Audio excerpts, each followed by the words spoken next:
Hi guys! I decided I wanted to talk a bit more again about tarot and a bit more about how I read tarot and that kind of thing, because I haven't really done that many videos on that yet. I've done a few of the 2-minute tarot videos, which I'm definitely going to do more of soon. But apart from that, I think really I've only done 2 videos proper on actually talking about how I use tarot and how it works for me and all that kind of thing. And tarot has kind of become a greater focus for me again in recent weeks or months. So, you know, the way things come and go. I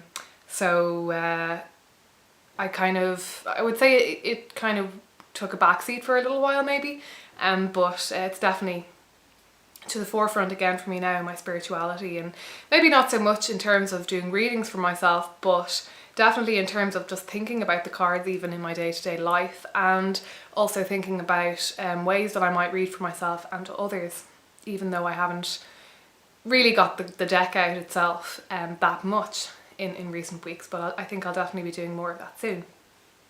So I was watching a video by Kellyanne for Queens recently, and she brought up a lot of really interesting topics, as she always does.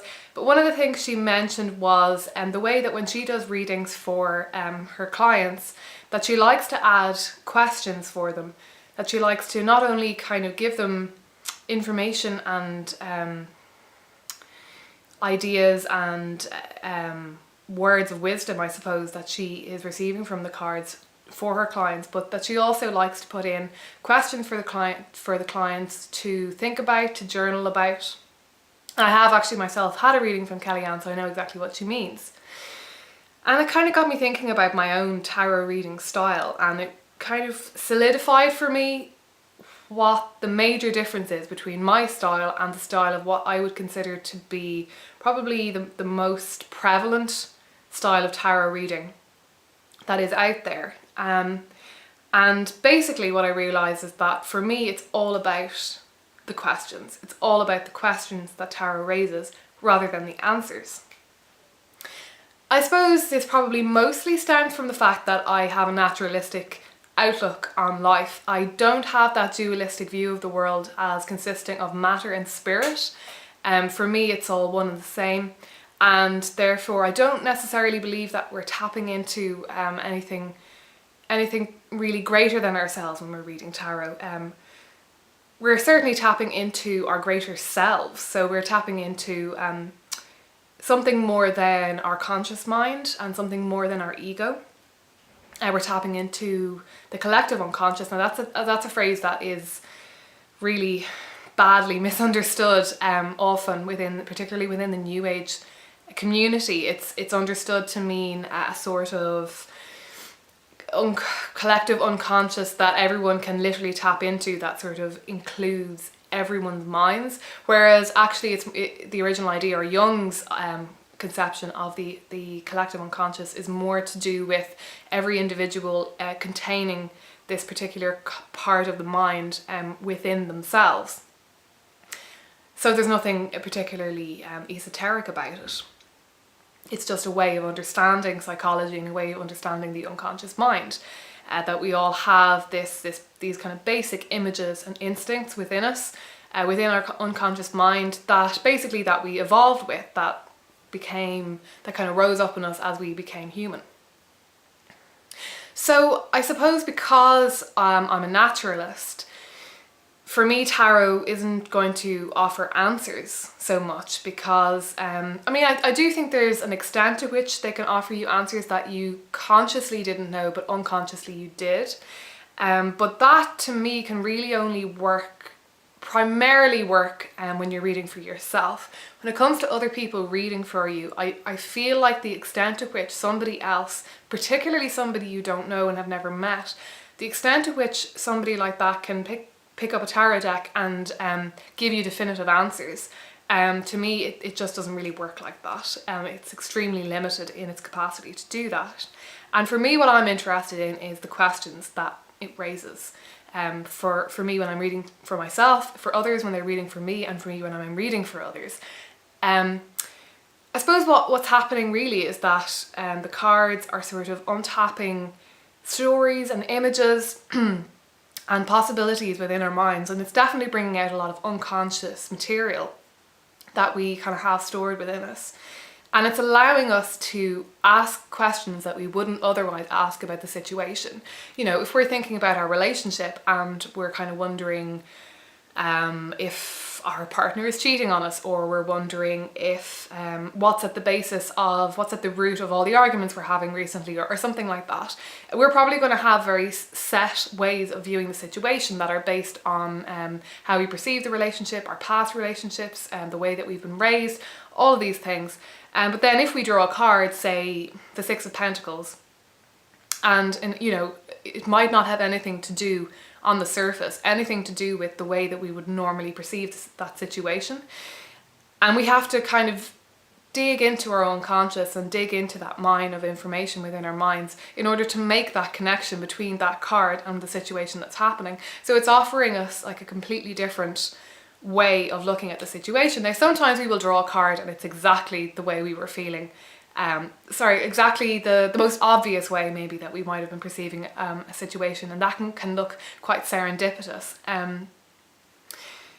To me, that's mostly coincidence. It does seem to happen quite a lot, but I think that's probably 90%, I would say, coincidence, and that there are actually quite a lot of cards in the deck, more than you would think, that would trigger that effect. I would say there's also a certain percentage that maybe unconscious, we are actually drawing cards, maybe we somehow know which cards we're actually drawing, and that unconsciously we might know which cards are placed where in the deck, even after shuffling and all that kind of thing. But yeah, the most powerful thing about this whole process for me is the fact that it just raises questions. Like I said, if you draw the Six of Pentacles about your relationship, it's going to raise a set of questions that you otherwise mightn't have asked yourself. And the same if somebody else draws it for you. And it's not just as straightforward then as you lay out a certain number of cards. Those cards have specific meanings, and then you say, right, well, you know, I'm going to look at my relationship in terms of what the Six of Pentacles means for me. There's definitely a lot of intuitive work that happens then as well, and we have to think about what aspects of the card are coming up for us in that context, and then think about why. If you draw the Six of Pentacles and immediately, in terms of your relationship, you think about a one-sidedness or a lack of give and take, that there's that one person is pouring everything into the relationship and the other person isn't. And then you might want to ask yourself, well, why exactly is it that I see it that way rather than being a balance of give and take, or rather than seeing that outpouring on that one-sided giving as being a positive thing, and that kind of thing. And I think as well, on one hand, for me, doing a reading for myself, it unlocks more within my own mind. It has more potential for unlocking the unconscious processes that are going on in my own mind. So in one way, it can be more powerful.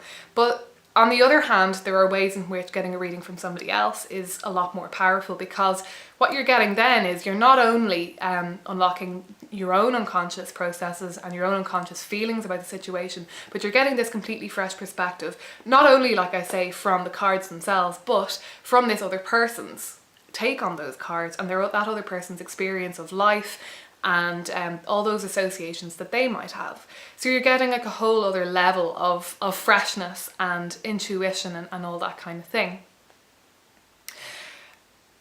I definitely will take it with a pinch of salt if a reader tells me very specific things, but the funny thing is that even if you're having a reading done from somebody else and you think that, well, there's no logical reason why they should know things about me that that I haven't told them. It's funny, it does actually sometimes happen, and I don't deny that. It definitely happens that sometimes the reader picks up on things that the querent didn't tell them, or that the reader couldn't possibly know. I have various theories on how and why that works, and I'm definitely open to the possibility that there's something more going on than my naturalistic perspective understands there to be going on. But Primarily for me, what I'm interested in again is the questions that the reader is bringing up for me, and they don't always, depending on the reader, they don't always frame them as questions. Sometimes they frame it as information. They will tell me things about myself, they will tell me things about my situation and choices that I might need to make and that kind of thing. But when I get that reading from them, really what it's doing, I mean, I'm still completely I'm completely free to disagree with the information that they're giving me. If they tell me that I'm a very shy person, and I'm completely free to say, well, no, that's not true. But I think the wonder about the great thing about tarot and about even the kinds of readings that people give me who have a completely different take on tarot, who genuinely think that they are tapping into a greater, into some sort of source of wealth of information that is external to us, like spirit or deity.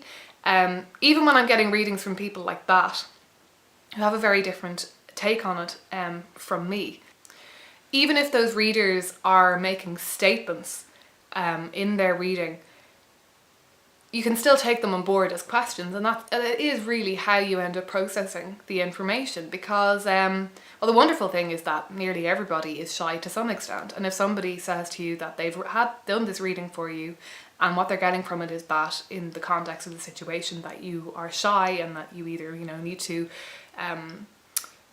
break out of that shyness or whatever it is that they're suggesting to you, you then have to go away and think about the truth of that and how it relates to the context, and it just gives you a different perspective on things.